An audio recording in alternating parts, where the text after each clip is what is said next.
Bergen-Fischer Media. Hey, it's Monday, here we go. It's the Call Me Tony Show.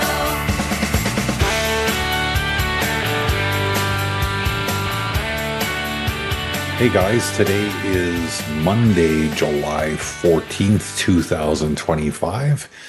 My name is Tony. This is my podcast and welcome to it. I know I've been a little hit and miss with the releases lately, but it's summertime and life is happening and I make no apologies. Come autumn, I will be back to a more regular schedule. So today I want to talk about something that, God, that sounds like such a weak intro. I want to talk about something that's been on my mind lately. But it's true, it has. I've been thinking about how some people wear loyalty like it's a badge, how they treat it like it's the highest possible virtue. But the more I think about it, the more I realize that what most people describe as loyalty is usually just some form of ego in disguise. Because, real loyalty should mean something. It should come from shared values, mutual care, and a track record of being there for each other in ways that matter. But a lot of the time when people say they're being loyal, what they really mean is that they've already invested so much in someone or something that they don't want to start questioning it now. I've seen people stay loyal to partners who don't show up for them in any meaningful way. They get brushed off when they're in pain. They're expected to be supportive and available, but when they need support, that's when the silence is deafening. And if they try to bring it up gently, calmly, even after weeks of holding it in, they're met with defensiveness or blame. The partner doesn't say, "I hear you." She says, "You know what I've been through." Suddenly, the conversation isn't about the hurt that's being caused. It's about how unfair it is to expect anything from her at all. So nothing changes, and still he stays, and still he calls it loyalty. He tells people, don't be so hard on her. She's had a hard life, or she's trying in her own way, or sometimes it's some version of I just can't give up on her. But the truth is, he's not staying because of love. He's staying because he doesn't want to admit to his delusion.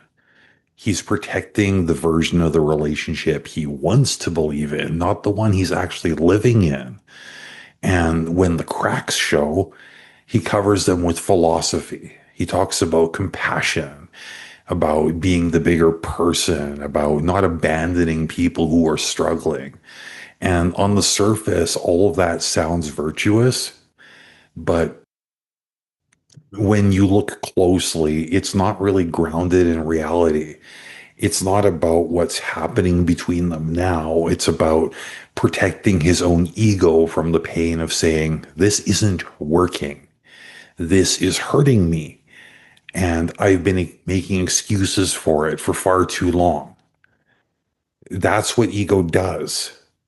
Ego doesn't want to admit when it's been wrong. So it builds an entire value system around staying, no matter how bad it gets. It calls that principle. It calls that strength. But all it really is fear in disguise. I've seen the same pattern with people and brands too. Someone keeps buying from a company that's clearly lost its way. The quality has dropped. The service sucks. The values shifted into something that no longer reflects who the customer base is. But instead of saying this isn't for me anymore, they start defending it. They say things like, "Oh, well, no brand is perfect," or "they're going through changes," or "people like you just like to complain." They'll do mental gymnastics to make the disappointment seem reasonable. Not because the brand deserves their loyalty, but because letting go would mean admitting that they've been backing something that no longer makes any sense. And for some people, that admission would be harder than just staying dissatisfied. But I can't live like that. I've walked away from people I once trusted. I've left relationships where I gave more than I got. I've let go of ideas that made sense to me at the time, but that just didn't hold up. And not because I'm heartless or impatient, but because I refuse to protect my ego at a cost.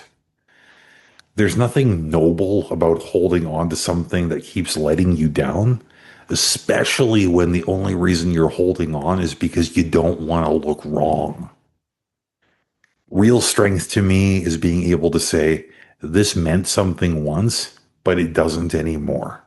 And I care about myself enough to stop pretending otherwise. That's the kind of loyalty I believe in. Loyalty with awareness, loyalty that asks questions, loyalty that doesn't require me to abandon myself just to keep a bullshit story going. Anything else is just ego, and ego has never loved me back.